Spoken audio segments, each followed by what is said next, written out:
What's up, people? Welcome back to another Fractured Daydream video. This time I'm going to talk about DLC 3 and 4 they just reviewed earlier. There's a few things I want to talk about. Not everything is going to be positive. Again, you understand why. But let's get to the things real quick. So we'll be getting Sachi and affiliate for the DLC 3, and DLC 4 we're getting Mito, an alternative Alice. That's from Ring, for people that doesn't know. But other than that, this is what we're gonna get. It's basically the same as Volume 1, not much differences. So, other than that, it's coming out, I think, somewhere in June. And then the next one is somewhere in September. It'll be a while before we get them. Now let's talk about the real problem here. What's the problem, people ask? The price tag is the problem. Why? Because, look, this game is already expensive as it is, and now they're gonna ask us to pay $30 more for these 4 DLC characters. Like, really?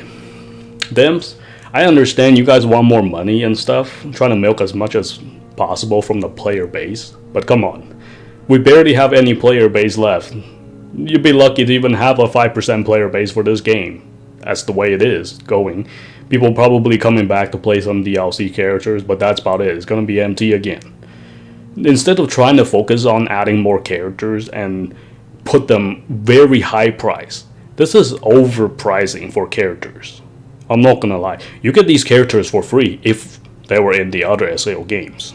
So what happened to these like SAO games where like you buy stuff, you get stuff? But this game, it seems like you just pay stuff, you pay for more stuff, but you don't get the qualities. Like, what do we really need in FD right now? More content, more other stuff? Like fix the game, it's buggy. I mean, that's all. We just need more content in general.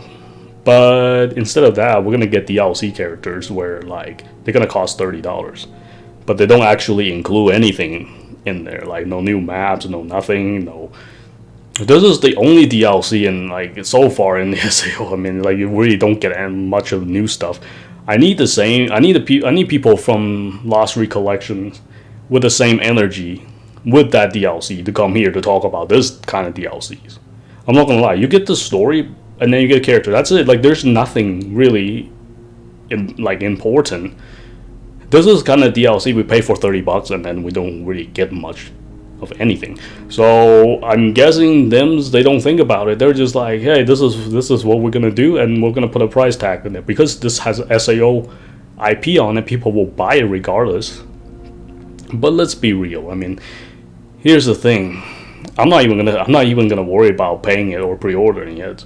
I'm gonna wait until like when it comes out and see if this game improves first, because if this game hasn't improved by then, there's really no point in paying more for what we get in this game. Like, we lack so much stuff in this game, and yet they ask even more money and more money.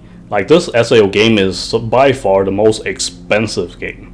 You know, for people who buy the premium, they pay for $100. Now you got to pay for $30 more, but that doesn't include a season pass, and you're not gonna get all the DLCs for free.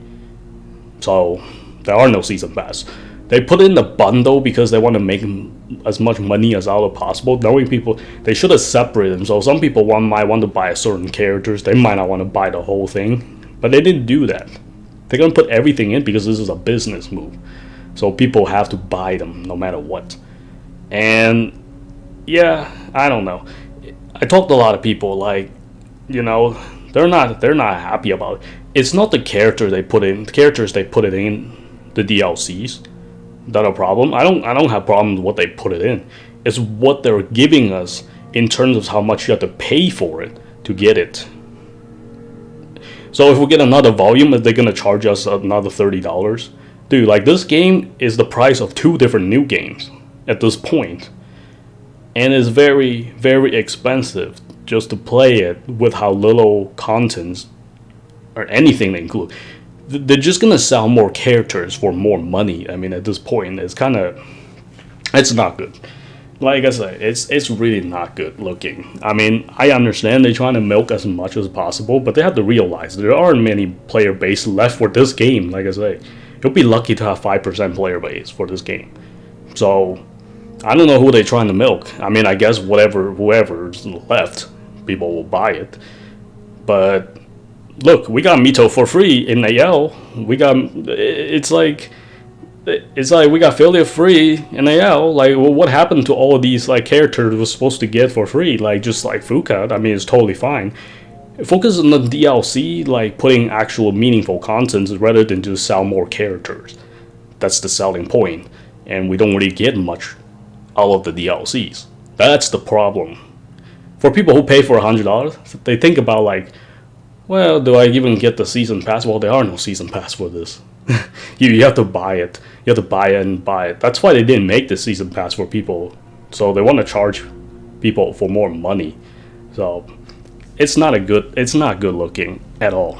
Like, for how little content we're getting, like, that's why I say, this is the only SAO that I'm actually reconsider whether if I should pick up a DLC or not.